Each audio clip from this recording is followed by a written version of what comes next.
우리 성경에서 이 형통이라는 단어를 떠올리면은 요셉을 떠올릴 것입니다. 요셉을 성경은 표현할 때 하나님이 그와 함께 하심으로 그의 모든 일이 형통하였더라라는 것을 통해서 요셉이 어떤 삶을 살았는지를 이 형통이라는 단어를 통해서 표현하고 있는 것을 우리는 창세기를 통해서 볼 수가 있습니다. 근데 이 형통이라는 단어가 히브리어로 짤라흐라는 단어를 쓰는데 이 말은 성공과 번영을 뜻하는 말입니다. 다시 말해서 요셉은 하나님과 함께하는 자였고 그것을 통해서 성공과 번영을 경험했다라고 말하고 있다는 거예요. 물론 우리는 요셉을 통해서 그가 성공과 번영을 경험했다는 것을 알 수 있는 것은 그가 애굽의 총리가 되는 모든 과정을 통해서 형통이 무엇인지를 알 수 있었을 것입니다. 그렇다면은 오늘 본문에 나오는 두 인물 모세와 이드로에게 이 짤라흐, 이 형통, 이 성공과 번영은 무엇일까요?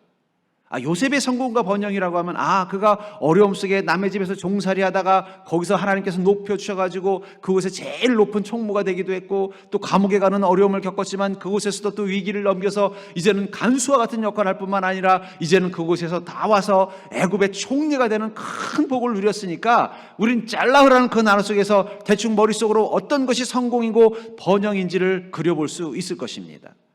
그러나 오늘 본문에 나오는 모세와 이드로를 통해서는 우리는 어떤 성공과 번영을 그려볼 수 있냐는 거예요.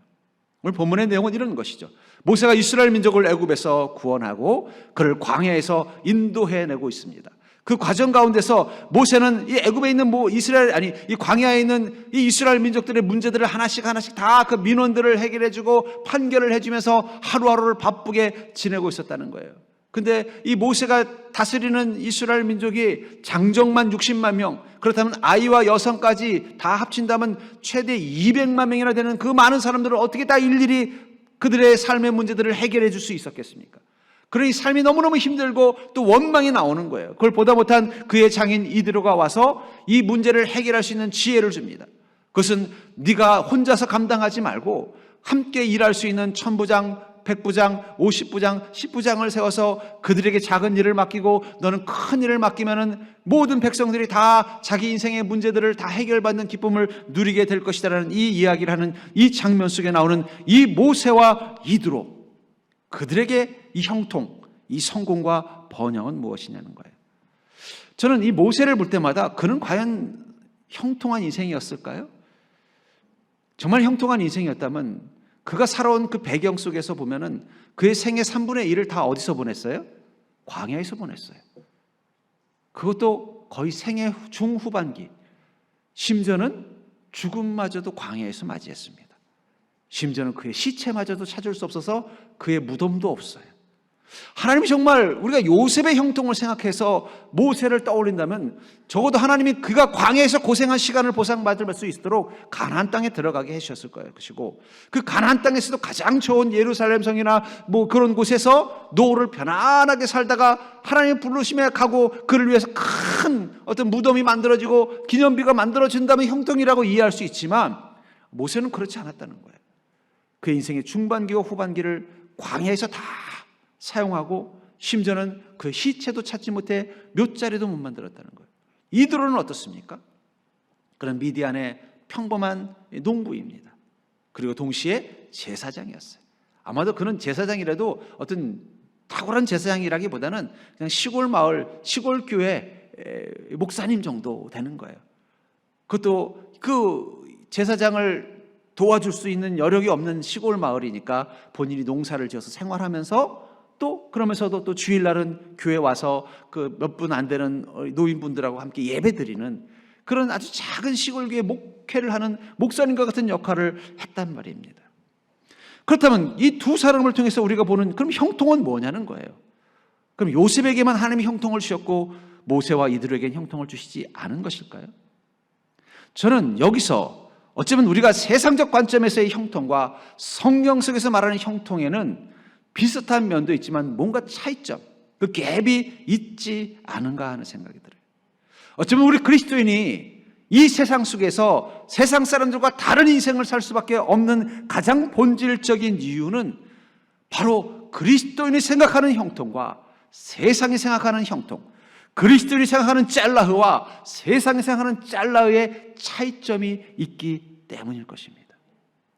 모세와 이드로도 형통을 경험한 그리스도인입니다. 그런데 그를 세상 사람들이 바라보면 도대체 그들이 무슨 형통을 얻었는가? 라고 질문할 수밖에 없는 이유는 그리스도인이 생각하는 형통, 성경이 말하는 형통과 세상이 생각하는 그 형통에는 뭔가 차이점이 있기 때문일 거라는 거예요. 특별히 오늘 본문 이 모세와 이드로가 이스라엘 민족을 이 광야에서 잘 인도하기 위해서 함께 고민을 하고 또 그런 모세를 위해서 이드로가 지혜를 주고 자신은 그 모세를 축복하고는 자기 집으로 돌아간 이 장면을 통해서 그리스도인이 추구해야 되는 그 형통의 특징이 무엇인지를 깨닫고 여러분들도 순전한 형통의 삶을 꿈꾸는 인생이 되기를 주의 이름으로 간절히 축복합니다. 그렇다면 성경에서 말하는 형통은 구체적으로 어떤 특징이 있는가? 첫 번째로 형통이란 절단해 볼까요? 우리의 삶이 거룩한 자리에 있는 것이 형통이다. 우리의 삶이 거룩한 자리에 있는 것이 형통이라는 거예요. 27절을 보시면 모세가 그의 장인을 보내니 그가 자기 땅으로 가니라. 결국은 이드로는 이 신의 산 밑에서 모세를 만나서 그 모세의 그 아내와 아들을 모세에게 인계를 하고 그 속에서 자신이 가지고 온 양떼를 가지고 하나님께 감사의 제사를 드리고 그는 미디안의 제사장이었으니까요. 그리고는 자기 혼자 몸으로 어디로 갔다는 거예요? 자기 고향으로 돌아갔다. 자기 땅으로 갔다라고 말하고 있는 것입니다. 여기 이 이드로가 돌아간 그 고향, 그 땅을 뭐라고 히브리어는 뭐라고 말하냐면 예레츠라는 단어를 쓰는데 이 말은 그냥 공간을 말하는 게 아니라 거기 어떤 활동, 그 공간에 머무는 사람이 어떤 했던 일들, 그리고 그 경험, 그리고 지금 그곳에 어떤 사람이 머물러 있는 땅을 의미할 때 이 예레츠라는 단어를 씁니다. 이 말은 뭐냐면 소위 인생의 흔적이 남아있는 공간이라는 거예요. 다시 말해서 이 이드로가 돌아간 그 자기 땅은 자기가 제사장으로서의 직분을 감당하고 자기의 가족들을 돌보고 자기가 살았던 삶의 흔적이 남아있는 그 공간, 그것을 예레츠라고 표현하고 있는 것입니다. 그리고 이 신의 산은요, 모세에게 바로 자기의 예레츠가 될 수밖에 없는 것이죠. 얼마 전에 제 고향 후배가 말기암 판정을 받고 지금 이 호스피스 병동에 있다는 얘기를 들었어요. 호스피스 병동에 있다 보니까는 이 코로나로 인해서 면회를 못했는데 잠시 그 병원에 좀 어려움도 있고 해서 잠시 집에 와서 이제 남은 생을 이제 마무리할 준비를 하고 있다라는 얘기를 듣고 집에 있다면 한번 만날 수 있겠구나 해서 만나러 가기로 일정을 잡았습니다. 그래서 혼자 가기는 좀 혼자 갈까 하다가 같이 학생 때, 청년 때 함께 그 고향에서 친했던 또 다른 후배에게 전화를 했어요. 거기 그 후배, 너한테는 형이지만 나한테는 그 후배인 그 친구가 지금 말기암으로 지금 이제 곧 임종할 것 같다고 하는데 어찌 오늘 이번이 마지막 볼 것 같은데 같이 가지 않겠냐 그랬더니 그 후배도 흔쾌히 그 형이 그런 상황이에요. 그러면 당연히 가봐야죠 하면서 저랑 같이 이제 그 후배를 만나러 가게 된 거예요. 가면서 이제 이런저런 이제 오랜만에 제가 전화 통화를 해서 같이 가기로 한 그 후배도 사실은 5년 만에 만난 것입니다. 5년 전에도 한번 형 지금 평택에 있다면서요. 그래서 그래 그랬더니 제가 한번 갈게 하면서 자기 아들을 데리고 서울에서 왔던 후배입니다. 그래서 같이 오랜만에 교제하고 또 돌아갔기 때문에 반갑기도 하고 해서 같이 이제 만나러 이제 병이 걸린 후배를 만나러 가면서 그 친구랑 같이 이런저런 이제 이야기를 하다 보니까 자연스럽게 함께 했던 시간들에 대한 이야기가 나올 수밖에 없죠. 고향에서 함께 중학교, 고등학교, 청년 때를 보냈으니까. 근데 주로 얘기 내용이 뭐냐면 함께 교회에서 신앙생활한 얘기가 나오는 거예요. 형 그때 우리 같이 큐티 모임 했던 거 기억나? 그래서 기억나지 그럼. 그때 우리 둘이서 같이 막 큐티하고 또 그때가 이제 저는 둘 다 청년 때였어요. 그래서 우리 다른 청년들을 모아서 같이 큐티 같이 모임도 하고 또 그 친구는 또 수학을 참 잘했습니다. 그래서 또 중고등학생들 교회 다니는 중고등학생들 데려다가 수학 공부도 가르쳐주고 그런 얘기들 하는 거예요. 또 형 기억이나 그때 우리 둘이서 갑자기 우리 기도하러 가자 그래가지고 갑자기 시내버스 타고 저 오살레 기도원에 가가지고 함께 둘이 기도하다가 이상한 이단이 와가지고 막 우리를 미혹했던 사건 기억나냐? 기억나지? 그때 막 그냥 정말 뭐 그랬었어 하면서 이야기하다 보니까 가만히 보니까는 둘이 가지고 있었던 공유되는 기억의 대부분들이 영적인 것들이라는 거예요. 근데 그 친구는 교회에서만 후배가 아니라 동네에서 어릴 때부터 함께 알던 후배예요. 같이 어울려서 뭐 밖에 나가서 메뚜기도 잡고 이런 기억들이 있었는데 그런 기억들에 대해서는 전혀 기억이 안 나고요. 함께 둘이서 어떻게 함께 신앙생활했고 어떻게 주님을 믿었고 어떻게 교회를 섬겼고 이런 이야기들이 주 대화가 되면서 막 그게 막 기쁨이 되는 거예요. 그러다 문득 제가 그 생각이 들었어요. 분명히 지금 아파 있는 이 후배와 가까이 지냈던 그 동네에 다른 선후배들도 있었어요. 근데 왜 난 그들에게는 전화하지 않고 내 옆에 있는 이 친구에게 전화를 해서 함께 그 문병을 갈까? 그러다가 생각난 게 뭐냐면 내가 먼저 이 친구를 떠올린 것은 내가 이 친구와 함께 영적인 교제를 나눈 기억이 많기 때문이구나. 그냥 동네에서 함께 만나서 뭐 어디 놀러 다니고 동네에서 함께 만나서 뭐 같이 뭐 하고 이런 것들을 했던 친구들에 대한 기억은 점점 가물가물해지는데 함께 믿음 생활하고 함께 주님을 섬겼던 그것이 함께 공유되는 이 친구가 그래서 먼저 떠올랐구나 해서 함께 가서 문병을 하고 왔습니다. 여러분, 우리 교인의 가치는 무엇일까요? 교인의 가치는 세상에, 여러분들은 교인들 말고도 세상에 많은 만남들이 있잖아요. 학교 동창도 있고 동네 선후배도 있고 직장의 동료들도 있고, 그들과 교인의 차이점은 뭐냐면 교인들은 거룩한 기억을 공유한 사람들이라는 것입니다. 여러분들 옆에 있는 사람들과 여러분들 바깥에서 만나는 다른 사람들과 결정적인 차이점은 뭐냐면 거룩한 기억을 공유한 사람들이라는 거예요. 어떤 거룩한 기억이요? 함께 주님을 예배드렸던 기억, 함께 주님을 섬겼던 기억, 함께 주님을 위해서 봉사하고 헌신했던 기억. 그 거룩한 기억이 있는 존재들이 바로 교인들이라는 거예요. 제가 처음 우리 서정교회에 왔을 때 처음 와서 교회에 어려움이 있는 상황 같아서 제가 교회를 와서 우리 성도님들 대신방하는데, 신방할 때마다 우리 성도님들이 60년 교회 역사를 다 저한테 말해주는 거예요. 그러니까 전 교인들을 다 신방하니까 우리 교회의 모든 역사가 다 60년 역사가 제 머릿속에 다 정보가 다 들어와서 쫙 정리가 되더라고요. 어떨 때는 이쪽에서 말하는 거랑 이쪽이랑 말하는 게 다를 때는 제가 가운데를 놓고 이제 교정도 해가면서 이게 이렇게 된 거구나. 근데 안타까운 건 뭐냐면 그분들이 저에게, 새로운 목사에게 우리 교회의 역사에 대해서 이야기하는데 거룩한 기억에 대해서는 얘기해 주는 분들이 별로 없었어요. 대부분 거룩하지 않은 거, 누군가가 싸웠다는 거, 어떤 문제가 있었다는 거, 거룩한 기억에 대해서는 저에게 아무런 정보도 이거 목사님 10년 전에 그 목사님이 이렇게 멋지게 주님을 섬겼고요, 20년 전에 우리 교인들이 이렇게 주님을 멋지게 섬겼고요, 이런 얘기를 해주는 분은 한 분도 없었어요. 거룩하지 않은 기억들만 저에게 다 정보를 주는 거예요. 그럼 제 머릿속에 서정교회는 어떤 교회로 보일까요? 교회가 아닌 것 같다. 교회는 거룩한 기억을 공유하는 곳인데 이 교회가 아닌 것 같다는 생각이 들 정도로 실망스러웠었어요. 제가 바라는 게 그것입니다. 제가 이곳에서 여러분들과 함께 지체를 이루고 믿음 생활을 하고, 또 그것을 통해서 제가 여러분들에게 기억될 때 그 윤종기 목사님과 함께 이렇게 주님을 섬겼어, 윤종기 목사님과 함께 이렇게 선교를 했어, 윤종기 목사님과 함께 주님의 나라와 영광을 위해서 이렇게 살았어. 전 여러분들에게 그런 거룩한 기억이 많은 인생이 되기를 주의 이름으로 축복합니다. 저도 여러분들을 기억할 때, 저도 언젠가 세월이 지나서 아까 인사했던 우리 원로 장로님들처럼 이제는 모든 사역에서 손을 내려놓을 때, 그리고 과거의 기억을 떠올릴 때, 제가 여러분들을 떠올릴 때 아마 그 거룩한 기억, 우리 아무개 집사님하고 그때 이렇게 주님을 섬겼는데 맞아, 그때 같이 선교여행 갔던 그분마저 기억이 난다. 거룩한 기억으로 여러분들 한 사람 한 사람이 기억될 수 있기를 주의 이름으로 간절히 소망합니다. 주님께서 우리에게 교우라는 공동체를 준 것은 거룩한 기억을 공유하게 하시기라는 거예요. 전 그런 의미에서 여러분들에게 이 평택 땅은 어떤 곳입니까? 저에게 이 고향이라는 고향 후배들을 만났을 때, 그 만난 그 후배들을 통해서 내가 기억하는 그곳은 그때 한참 우리끼리 큐티를 할 때 교회에서 큐티하기가 좀 어려운 상황이었어요. 그래서 마침 그 친구 아버님이 조그만 사업을 하셨는데 그 사무실이 있었어요. 근데 그 사무실이 저녁에 늘 비어 있으니까 함께 갔던 그 친구가 그러면 자기 아버지 사무실에서 우리 모임을 합시다. 그래가지고 이름도 지었어요. 우리끼리 좁은 문이라고. 그 모임 이름도 좁은 문이라고 짓고는 먼저 교회 청년들을 불러다가 거기서 1:1 큐티를 둘이서 한 거예요.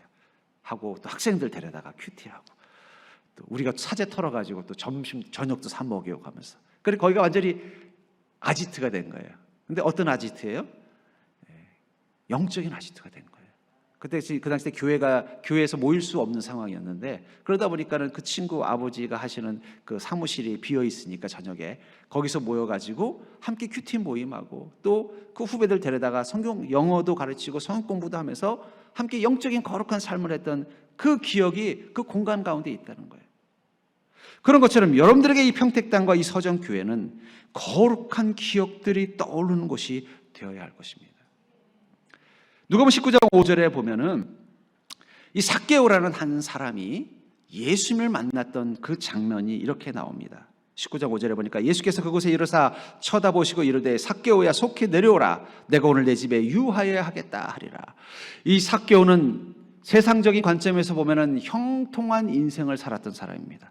그는 여리고라는 국제도시, 우리로 치면 거의 부산과 같은 곳입니다. 그 속에서 가장 큰 부자 중에 한 명이었어요.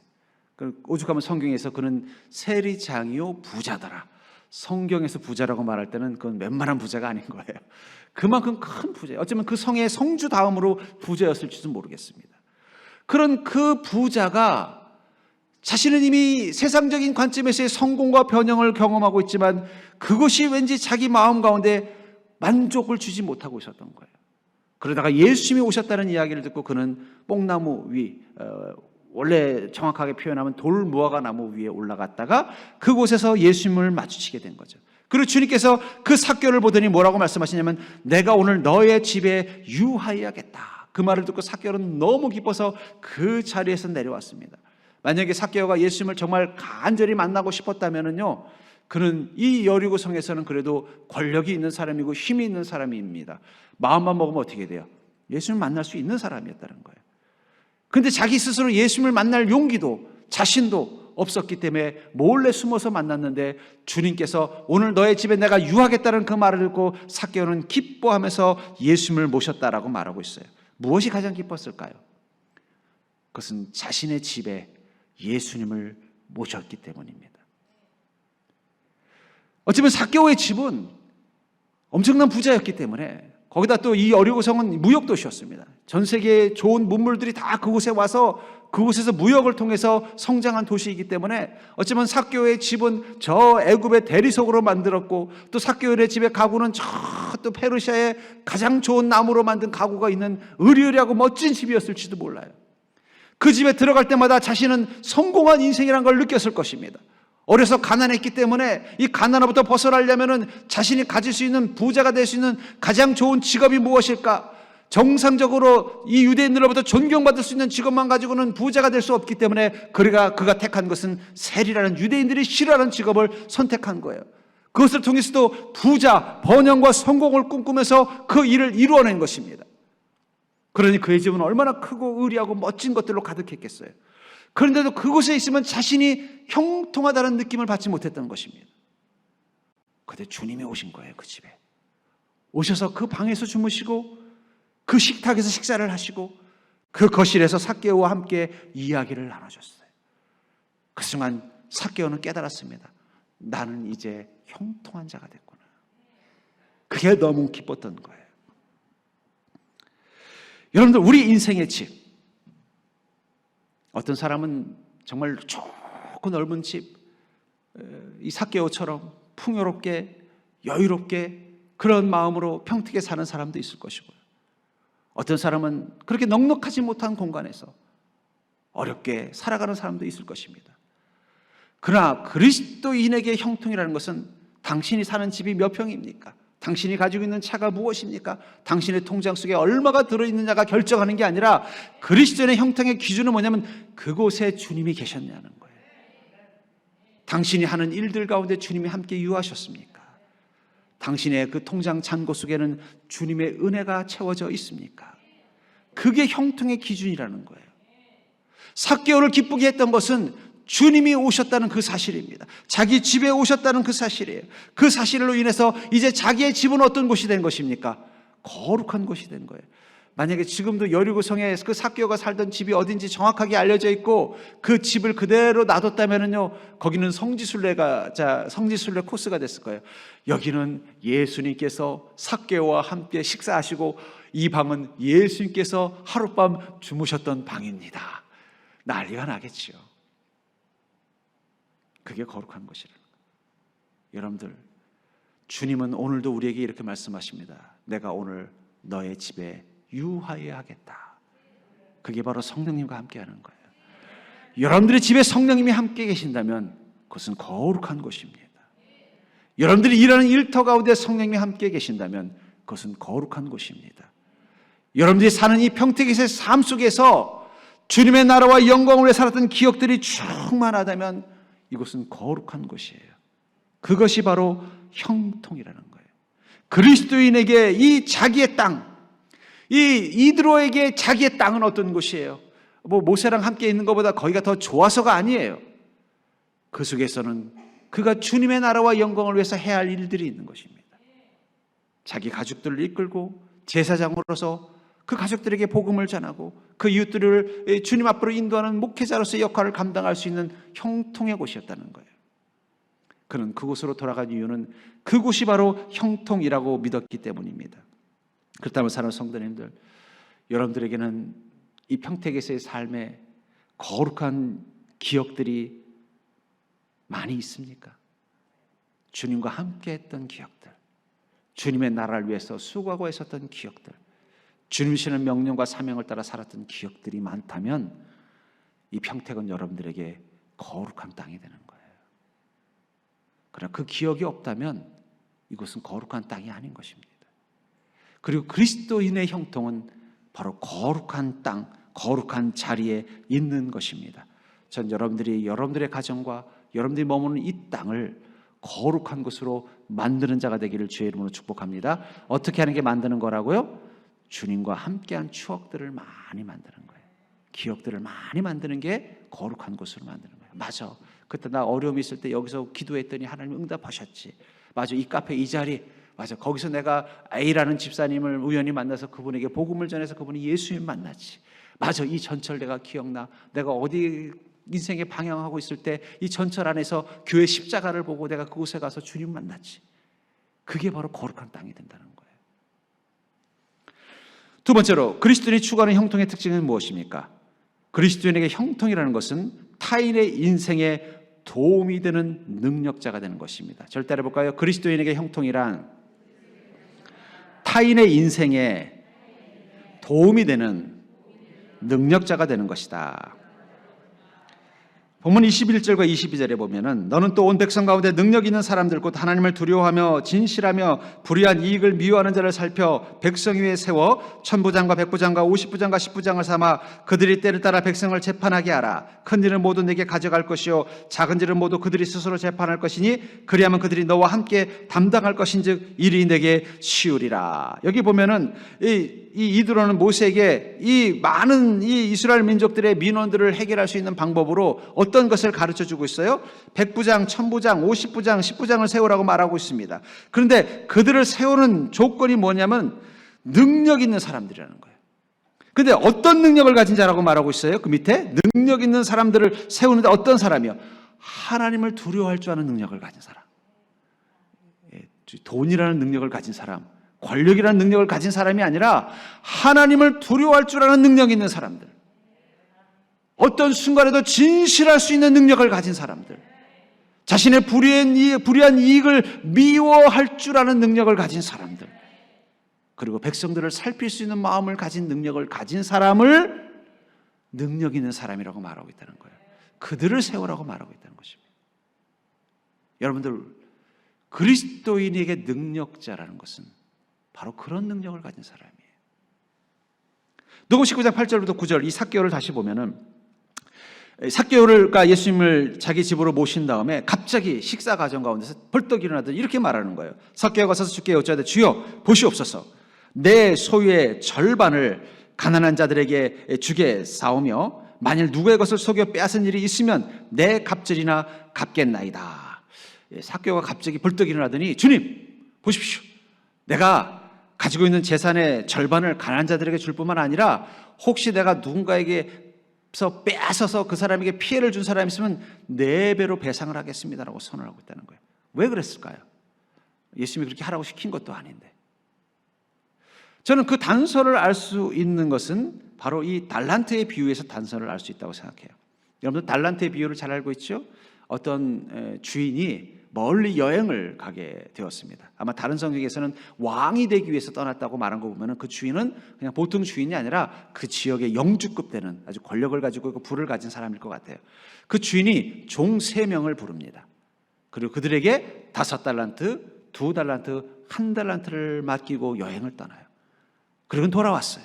돌아와서는 그 맡겼던 달란트를 맡겼던 종들을 부릅니다. 5달란트를 맡겼던 종은 10달란트를 만들어서 주님 앞에 내어놨고, 또 2달란트 맡겼던 종은 또 4달란트를 만들어서 주인 앞에 내어놨어요. 그리고 마지막 1달란트를 받았던 종은 그것을 땅속에 묻어놨다가 주님이 왔다는 소식을 듣고는 그 1달란트를 주님 앞에 조용히 내려놨어요.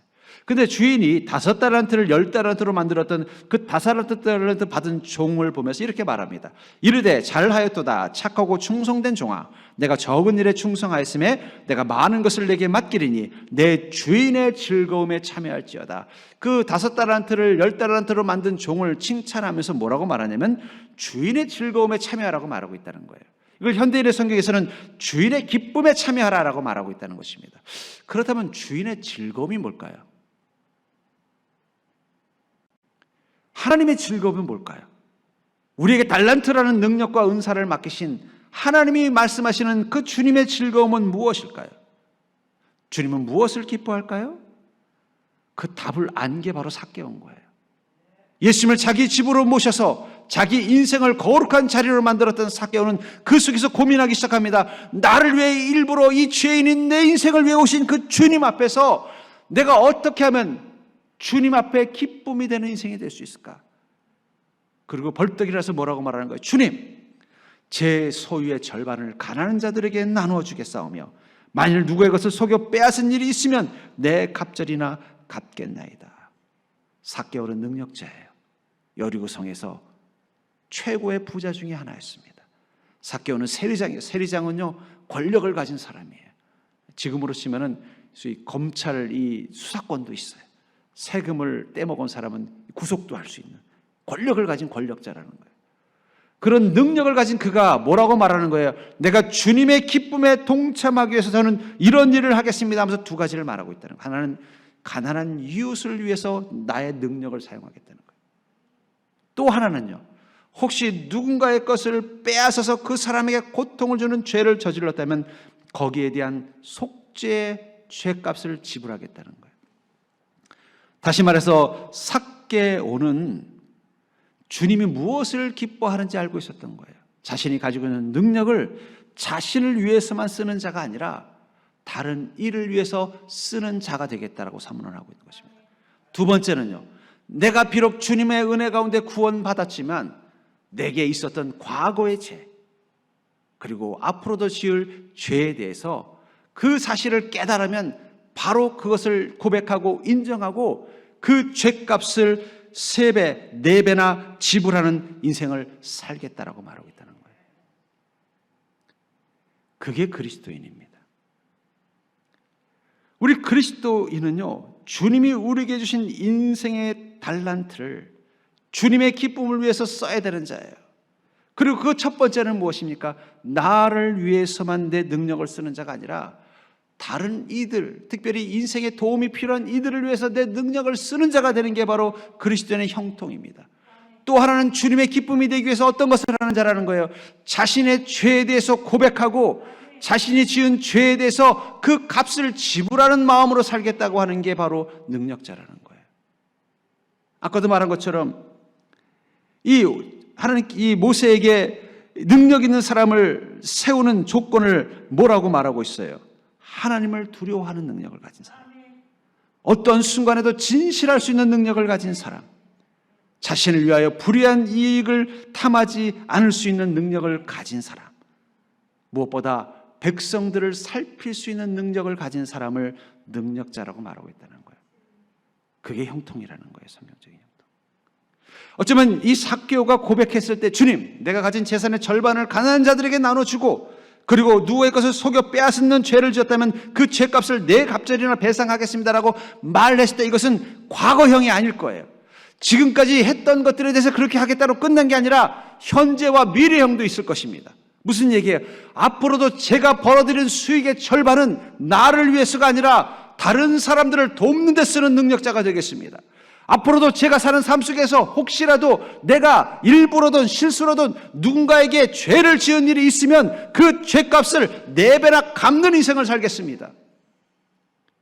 그런 능력자로 살겠다라고 고백하고 있다는 거예요. 여러분들, 왜 세상이 삭막하죠? 능력자가 없어서 삭막한 게 아니에요.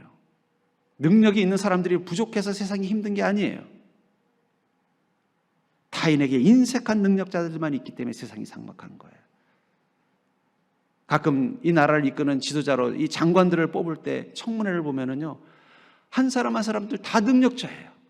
공부도 다 막 우리나라뿐만 아니라 전 세계적인 대학을 나오고 경력도 보면은 정말 국제적으로 화려하고 충분히 그 역할을 감당할 수 있는 능력을 다 갖춘 사람들이에요. 근데 그들 중에 어떤 사람들을 보면 자신이 지금까지 가지고 있었던 그 능력을 다른 사람들에게 쓰는 데는 인색했던 사람들이 결국은 우리 마음속에 저런 사람을 세워도 될까? 고민하게 만드는 거예요. 능력이 부족해서 고민한 게 아니라 그 사람이 지금까지 그 능력을 누구를 위해서만 써왔어요? 자기를 위해서만 써왔단 말이에요. 그런 사람이 장관이 되면 그 능력을 누구를 위해서 여전히 쓰겠어요? 자기를 위해서 쓸 거라고 생각하니까 과연 저 사람을 장관으로 세우는 게 옳을까 고민하는 것이죠. 여러분, 세상이 왜 삭막한지 아세요? 능력자가 없어서 그런 게 아니에요. 타인에게 인색한 능력자들이 점점 많아지기 때문이에요. 여러분들은 이 1달란트 받은 사람을 한번 생각해 보세요. 여러분, 그 5달란트와 2달란트와 1달란트 받은 그 종들 말고도 그 주인에게는 종이 많았을 것입니다. 다른 성경의 다른 본에서는 이 주인이 왕위를 받기 위해서 그 마을을 떠났다라고 얘기하고 있어요. 그 정도 높은 지위면 종이 몇 명이나 되겠어요? 수십 명 됐을 거예요.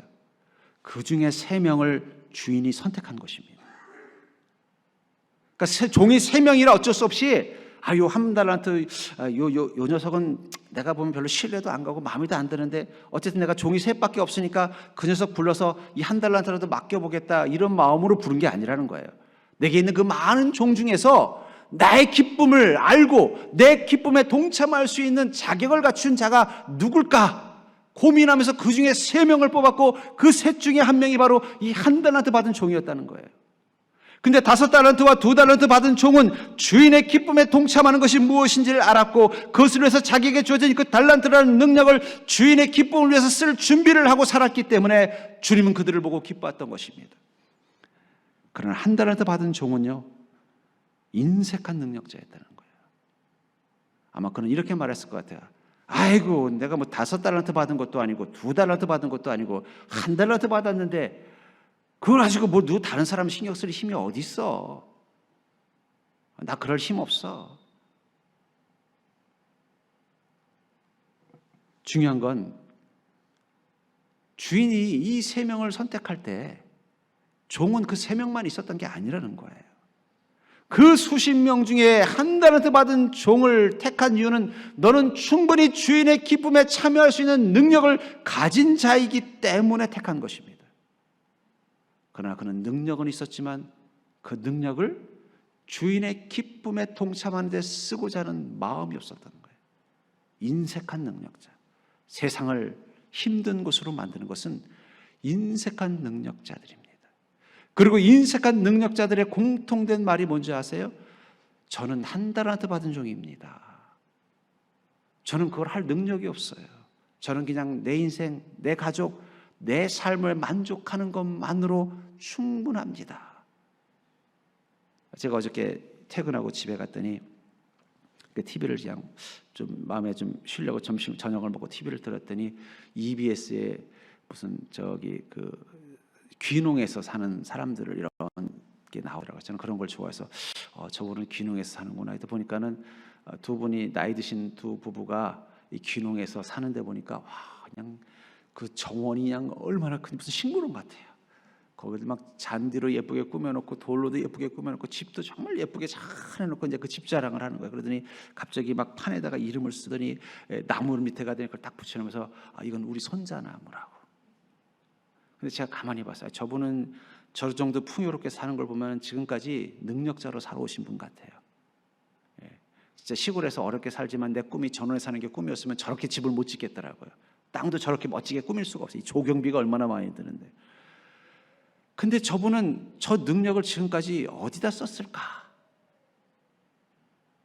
그 나무 밑에 있는 이름 보고 알았어요. 자기 가족들에게만 쓴 분이에요.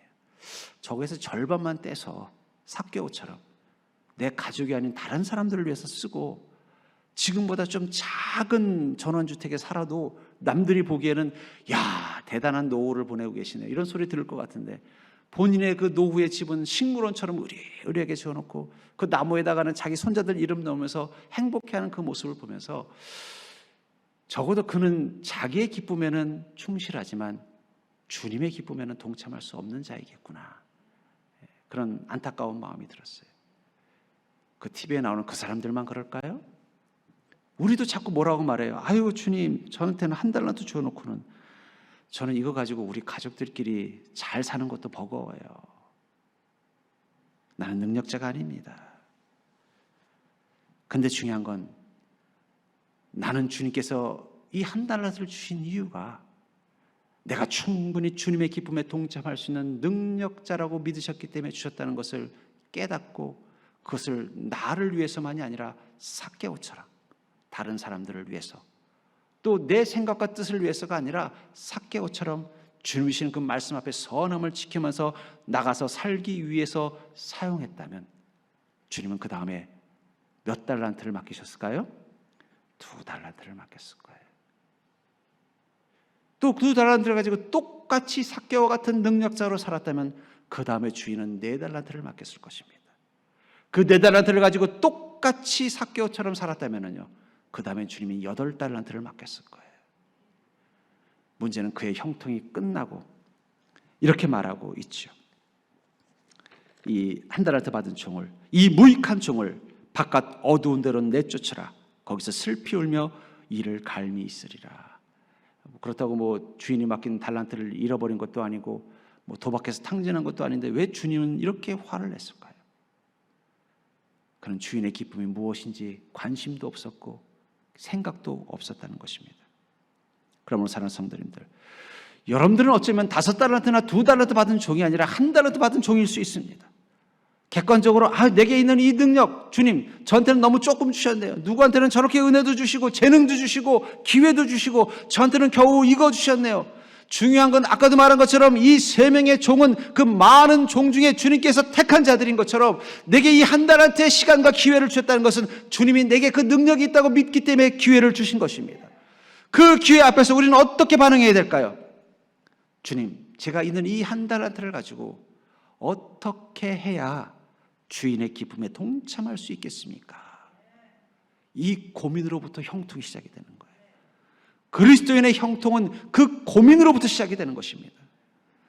왜 나한테는 1달란트만 주세요가 아니라 주님이 맡기신 이 1달란트를 가지고 어떻게 해야 제가 그 바깥에 어두운 데 쫓겨나서 슬피 우는 인생이 아니라 주님의 기쁨에 동참하는 인생이 될 수 있습니까? 그 고민을 하는 것으로부터 형통이 시작된다는 거예요. 전 여러분들이 그 형통을 통해서 다음번에는 2달란트의 은혜를 누린 인생이 될 수 있기를 주의 이름으로 축복합니다. 세 번째로 형통이라는 것은 이 땅에서 하늘살이를 준비할 기회를 가진 자라는 거예요. 우리가 형통한 사람이라는 것은 이 땅에서 하늘살이를 준비할 기회를 가진 자라는 것입니다. 24절부터 26절을 보시면, 이에 모세가 자기 장인의 말을 듣고 그 모든 말대로 하여 모세가 이스라엘 무리 중에서 능력 있는 사람을 택하여 그들을 백성의 우두머리 곧 천부장과 백부장과 50부장과 10부장을 삼음해 그들이 때를 따라 백성을 재판하되 어려운 일은 모세에게 가져오고 작은 일은 스스로 재판하더라. 모세도 그렇고 그를 따랐던 그들이 모세가 세웠던 이 우두머리들도 어떻게 했다는 거예요? 성실하게 하니까 어떻게 됐어요? 네? 그 백성들의 원망과 불만이 없어지고 평안해졌다는 것입니다. 모세는 왜 이렇게 열심을 다했고 이들은 왜 이 열심을 다하고 자기 땅으로 돌아갔을까요? 그 성실의 목적은 그 땅에 있는 게 아니라 그들의 본향에 있다는 거예요. 히브리서 11장 13절부터 16절에 보면 믿음의 사람들에 관한 이야기를 쭉 하다가 마지막으로 이 믿음의 삶의 특징을 이렇게 정리하고 있습니다. 이 사람들은 다 믿음을 따라 죽었으며 약속을 받지 못하였을 때 그것들을 멀리서 보고 환영하며 또 땅에서는 외국인과 나그네임을 증언하였으니 그들이 이같이 말하는 것은 자기들이 본향 찾는 자임을 나타냄이라. 그들이 나온 바 본향을 생각하였더라면 돌아갈 기회가 있었으려니와 그들이 이제는 더 나은 본향을 사모하니 곧 하늘에 있는 것이라. 그러므로 하나님이 그들의 하나님이라 일컬음 받으심을 부끄러워하지 아니하시고 그들을 위하여 한 성을 예비하셨느니라. 그리스도인 믿음의 사람들, 그들은 어떤 특징을 가지고 있다고 말하고 있어요? 이 땅에서 나그네임을 증언한 자들이다라는 거예요. 그리고요, 더 나은 본향을 찾는 자들라고 말하고 있는 것입니다. 이런 그리스도인은 이 땅에서 나그네인 것을 기억하고 선포하며 사는 자입니다. 그게 바로 나그네 정신이라는 거예요. 나그네 정신을 가지고 산다는 것은 이 땅에서 본향을 사모하는 마음, 천국을 준비하는 마음으로 사는 게 바로 나그네 정신을 가지고 사는 것입니다. 여러분들이 여행을 갔을 때, 여행을 가보면은요, 여행이 주는 축복 중에 하나는 뭐예요? 그래도 집이 좋다. 그래서 어떻게 돼요?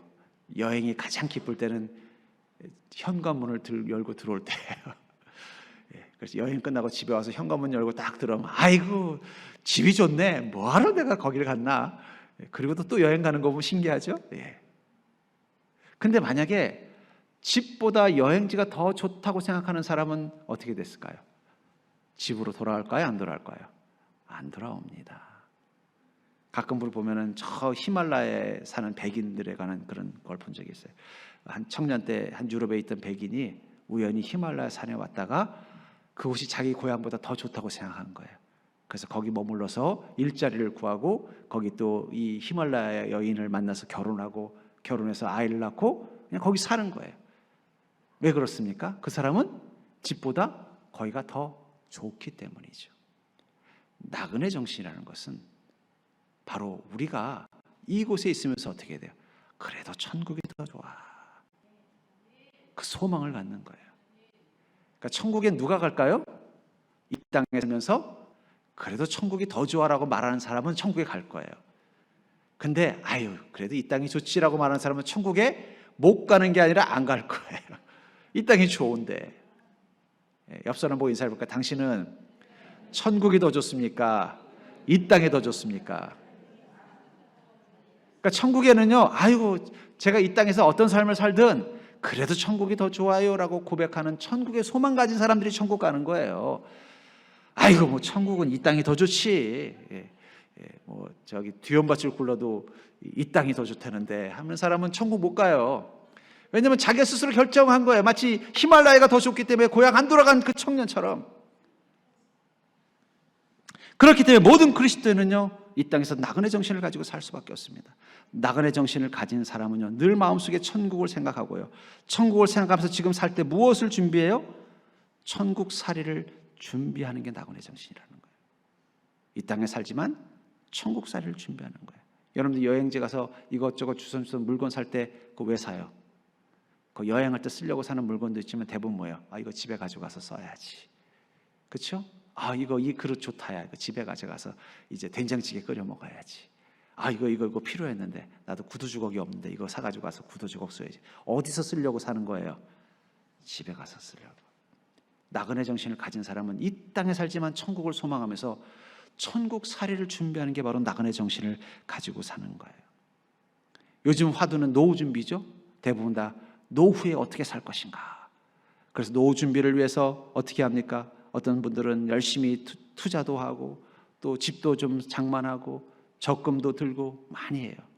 그래서 노후 준비가 잘 된 사람은 아이고 그래도 잘 사셨네요, 복 받으셨네요 이런 소리 듣는 거고, 자식 키우고 인생 살다 보니까 노후 준비 하나도 안 돼가지고 통장에는 마이너스만 있고 집은 월세 전세 살고 있고 또 뭐 투자해 놓은 것도 아무것도 없고 자식들도 뭐 이렇게 탁월하지 않고 몸도 건강하지 않으면요, 아이고 나는 실패한 인생 살았어 이렇게 생각하는 시대가 됐다는 거예요. 그렇다면 그리스도인에게 노후 준비는 뭘까요? 천국을 준비하는 게 그리스도인의 노후 준비죠. 그래서 고린도서 15장 19절부터 20절에 이렇게 말하고 있죠. 만일 그리스도 안에서 우리가 바라는 것이 다만 이 세상의 삶뿐이면 모든 사람 가운데 우리가 더욱 불쌍한 자이리라. 그러나 이제 그리스도께서 죽은 자 가운데서 다시 살아나사 잠자는 자들의 첫 열매가 되셨도다. 이것을 노후 준비가 인생에서 중요한 어떤 과제라고 생각하는 이 시대 사람들에게 말한다면, 만일 그리스도 안에서 우리가 바라는 것이 다만 이 세상의 삶뿐이라면 우리 중에 누구도 노후 준비가 된 사람이 없을 것이다.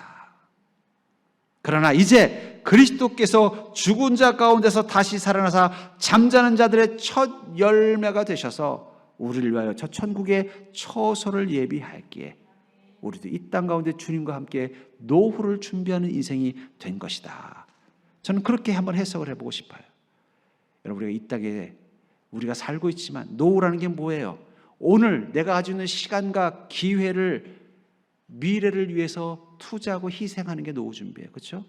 오늘 맛있는 거 먹을 수 있는데 그거 아껴서 적금 들고, 오늘 내가 좀 더 편하게 쉴 수 있는데 그거 모아가지고 노후를 위해서 뭐 투자를 하고 하는, 그것은 결국은 오늘을 희생하는 거예요. 그렇죠? 그러니까 노후 준비하려고 하니까 오늘 우리가 인색해지는 거예요. 현대인들이 자꾸 인색해지는 이유 중에 뭐냐면 노후가 너무 길어서 그래요. 그걸 준비하려니까 이게 오늘 100만 원 벌어도 한 몇십만 원은 떼놔야 될 것 같고, 또 만약에 그렇게 못하면 막 인생을 뭔가 잘못 살고 있는 것처럼 불안해지는 거예요. 그렇다면 천국 노후를 준비한다는 건 뭐겠냐는 거예요. 오늘 내 시간들을 통해서 하나님의 나라와 영광을 위해서 쓰임받는 시간으로 사용하고, 저 천국에서 주님 앞에 순전한 그리스도인이라는 칭찬을 받을 수 있도록 오늘 내 삶 가운데서 무엇을 해야 되는가를 준비하는 거죠. 삭개오가, 주님, 저는 이제부터 내 소유의 절반을 가난한 자들에게 주겠으며 만일 누구의 것을 속여 빼앗은 일이 있으면 내 갑절이나 갚겠나이다라는 이 말은, 주님, 이제부터는 제가 천국살이를 위해서 노후 준비를 시작하겠습니다라는 거예요. 이 고백은 지금까지 자신이 해왔던 것들에 대한 고백일 뿐만 아니라 앞으로도 그렇게 살겠다라는 거예요.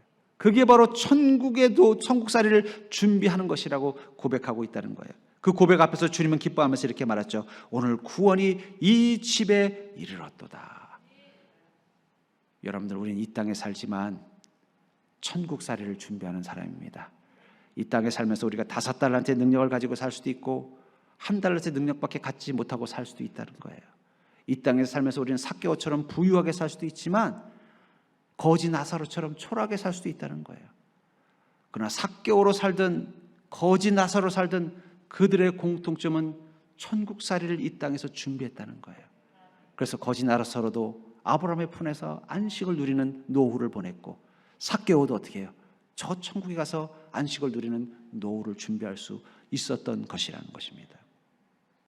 전 여러분들이 이 땅에서의 노후도 중요하지만 그리스도인에게는 천국살이를 준비하는 것, 그게 지금 우리에게 필요한 가장 중요한 노후 준비라는 것을 기억하는 믿음 되기를 주의 이름으로 축복합니다. 모세가 변화되고 삭개오가 변화된 이 사건, 모세는 이 광야에서 이드로를 만나서 변화되었습니다. 삭개오도 자신의 집에 예수님이 함께 하시면서 변화됐을 때 그들의 변화는 한마디로 형통의 변화라고 말할 수 있을 것 같아요. 무슨 말입니까? 그들은 예수님을 만난 그 순간부터 다른 형통을 꿈꾸는 자가 됐다는 거예요. 어쩌면 그런 의미에서 여러분들이 주님, 내 인생에도 그 형통이라는 짤라흐를 허락하여 주시옵소서라고 기도하기에 앞서 나의 형통과는 성경에 나오는 그리스도인, 특별히 이 삭개오나 모세나 이드로와 같이 건강한 형통관을 가지고 있는지를 먼저 점검하셔야 돼요. 그래야만 내가 지금 잘 살고 있는지 어리석게 살고 있는지 깨달아지는 것입니다. 내가 예수님 만나기 이전에 삭개오처럼 살고 있는지 예수님 만난 이후에 삭개오처럼 살고 있는지 깨달아진다는 거예요. 내가 하나님 만나기 이전에 모세처럼 살고 있는지 아니면 하나님 만난 이후에 모세처럼 살고 있는지가 깨달아지고 있다는 거예요. 전 여러분들이 먼저 여러분들이 꿈꾸는 형통의 그 정의가 건강하고 바르고 성경적인지부터 잘 정돈하고, 그리고 다시 한번 주님이 주시는 그 형통을 꿈꾸는 인생이 되기를 주의 이름으로 간절히 축복합니다.